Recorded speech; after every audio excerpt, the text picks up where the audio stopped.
vous ne pouvez pas créer votre entreprise et être prospère si vous ne pensez pas digital, si vous ne pensez pas plateforme et vous ne pensez pas application. Voilà. Dans tout ce que vous êtes en train de faire, de créer, il faut savoir comment atteindre votre cible, votre segment de marché avec le moindre d'effort possible. Et ça, c'est la technologie qui vous permettra de le faire. On a un exemple très récent de la dame qui a créé la plateforme Soretool et qui permet justement à... La réussite, c'est pas seulement une question de travail, c'est pas seulement une question de volonté, c'est une question de mindset. Alors, bienvenue sur cette page. Ici, je te donne l'adrénaline qu'il te faut pour booster ta vie.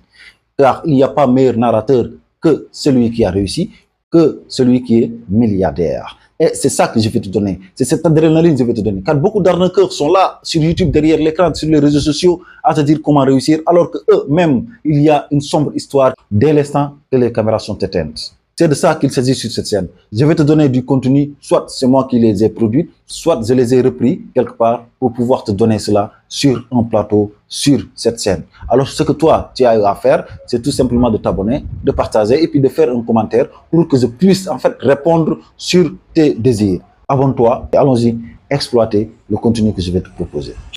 À ces coopératives de femmes, etc., de vendre en ligne leurs produits. Donc, technologie, ça, c'est number one.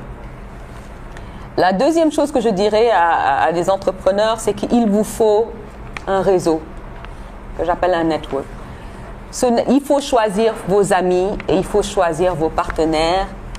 Et il faut vraiment que vous fassiez un effort délibéré, que quand vous vous levez pour aller quelque part, que vous n'allez pas avoir des gens qui ont les mêmes problèmes que vous, mais des gens qui ont des solutions. Voilà. Parce que sinon, vous allez rester dans vos problèmes, dans votre cercle, hein, voilà. Hein, donc, il faut aller voir au-delà de votre cercle et peut-être justement aller à des leadership talks, aller à des forums où vous pouvez rencontrer des gens qui ont des idées et que vous partez vraiment avec un autre mindset, hein, et une ouverture sur le monde. Pour être riche en tant qu'entrepreneur, il faut apporter une solution à un marché. Moi, je vois que vous avez Steve Jobs comme poster. Pourquoi? Ça veut dire qu'aujourd'hui, si vous êtes un entrepreneur, vous essayez de regarder et vous dites, c'est quoi le problème? Et quelle est la solution que je peux apporter? Parce que c'est cette solution-là, à ces milliers de personnes, qui vous rendra riche. Je dirais aussi aux jeunes de se prendre très au sérieux. Toutes les rencontres sont importantes. Et vous devez arriver extrêmement préparé, extrêmement net et à l'heure. Moi, pour venir ici cet après-midi, je suis venue ce matin. Je ne connaissais pas le Synapse Center. Mais je ne voulais pas venir à 4 heures passées, perdu, essoufflé, en train de chercher le Synapse Center. Donc ce matin, lorsque je suis sortie avec ma fille, je suis passée pour savoir c'est où. Et j'encourage les jeunes à faire pareil. Parfois, je donne des rendez-vous et les jeunes arrivent. Madame, on était un peu perdus, hein, c'est pour ça qu'on est arrivé en retard. Non, venez même à l'avance, récupérez, préparez-vous, parce qu'il faut qu'on vous prenne au sérieux. Je dirais que le 5e point, ce sont les données. Je dirais data. Le nerf de la guerre aujourd'hui, de l'entrepreneuriat, ce sont les données. Et tout ce que vous faites, tout ce que vous présentez, lorsque vous sollicitez ONU Femmes, nous avons besoin de savoir où sont vos chiffres. Voilà.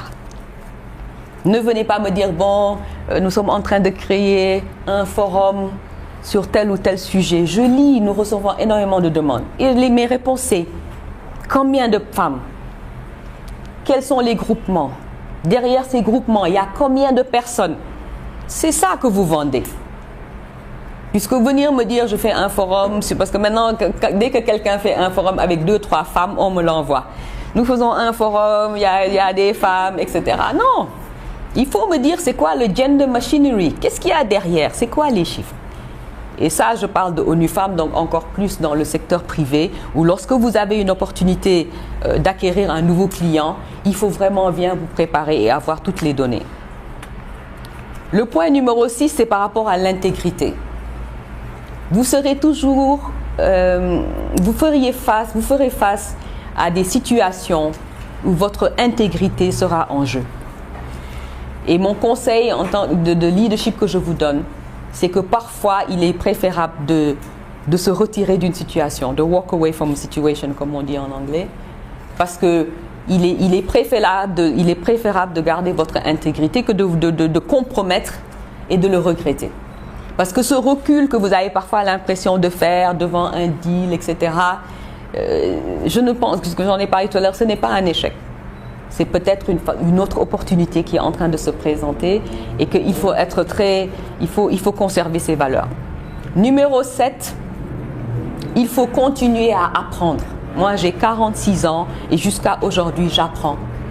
J'achète des livres pour m'éduquer un peu plus. Je vais à des forums sur des sujets qui m'intéressent. Vous, en tant que jeune, en tant que leader, en tant qu'entrepreneur, vous devez continuer à être au fait de ce qui se fait dans votre domaine d'activité. Il faut rêver et avoir des rêves grandioses. Votre marché, ce n'est pas le Sénégal. Lorsque vous faites de l'agro-business, de la transformation, digital technology, votre marché, ce n'est pas le Sénégal. Votre marché, c'est la région, la sous-région. Votre marché, c'est le monde.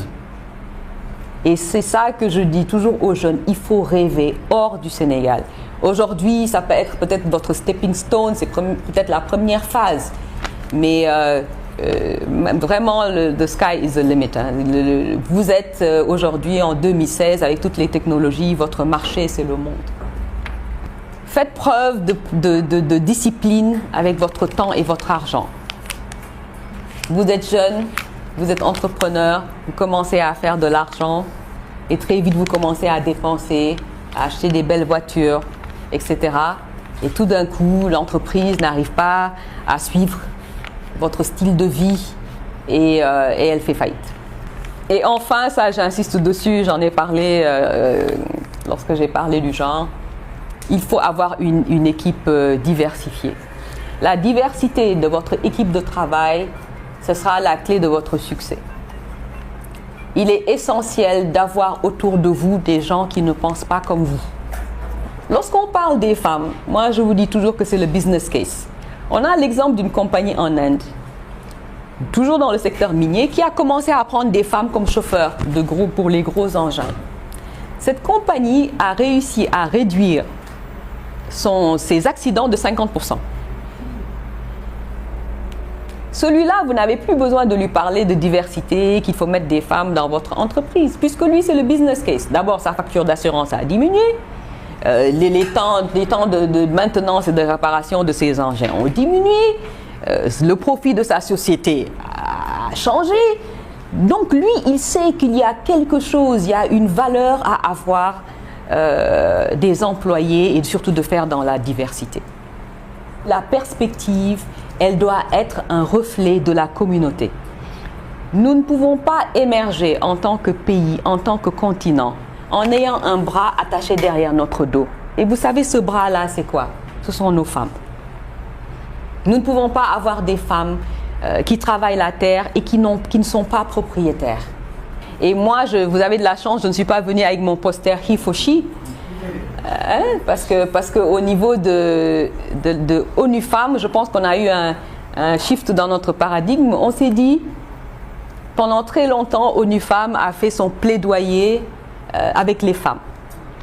Il faut nous donner une place à la table, il faut que nous participons politiquement, il faut qu'on soit représentés. Et on s'est rendu compte que peut-être on réussirait un peu mieux en impliquant nos hommes. Et on a lancé cette campagne qui s'appelle le He for She.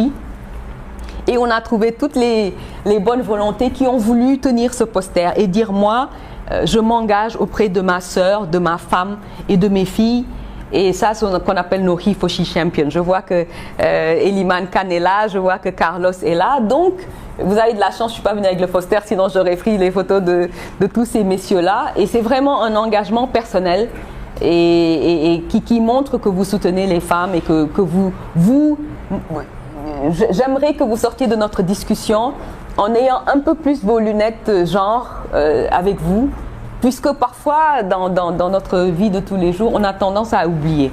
Moi, je reviens d'Abidjan pour 2 jours et on a eu une conférence sur les agropoles, les zones économiques spéciales en agribusiness. Et pendant 2 jours, tous les panélistes étaient des hommes. Pendant 2 jours. Moi, étant de ONU Femmes et ayant toujours mes lunettes genre, lorsque j'ai pris la parole, je leur ai dit qu'on ne peut pas parler d'agropole, d'agribusiness et d'agriculture sans les femmes. Et que j'imagine que eux, s'ils étaient allés à une conférence où il n'y avait que des blancs qui parlaient, ils auraient été aussi offusqués, n'est-ce pas? Mais les hommes étaient tellement étonnés de mon commentaire. Parce que pour eux, ça faisait 2 jours et ça n'avait gêné personne. Voilà, que tous les panélistes qui étaient là étaient des experts et que c'était une discussion d'expertise et que finalement le monsieur s'est confus en explication qu'ils avaient invité une femme qui finalement n'est pas venue, mais vraiment on a fait des efforts, etc. Et donc vous, vraiment, je vous demande que dans le cadre de votre travail, de vos activités, d'avoir cette petite sensibilité, que lorsque vous voyez des amis qui vous invitent et qui vous font une liste de panélistes, d'invités, que vous vous posez la question de savoir, est-ce que c'est équilibré? Est-ce que vous pensez que dans l'agribusiness, on n'a pas une femme qui pourrait en parler? Est-ce que vous n'avez pas des jeunes qui pourraient en parler? Parce que parfois aussi, nous les jeunes, on peut aller à des forums, il n'y a que des vieux qui parlent. Alors qu'ils ne sont pas forcément au fait de tout ce que vous rencontrez comme défi. Et donc, je pense que c'est très important de garder cette diversité.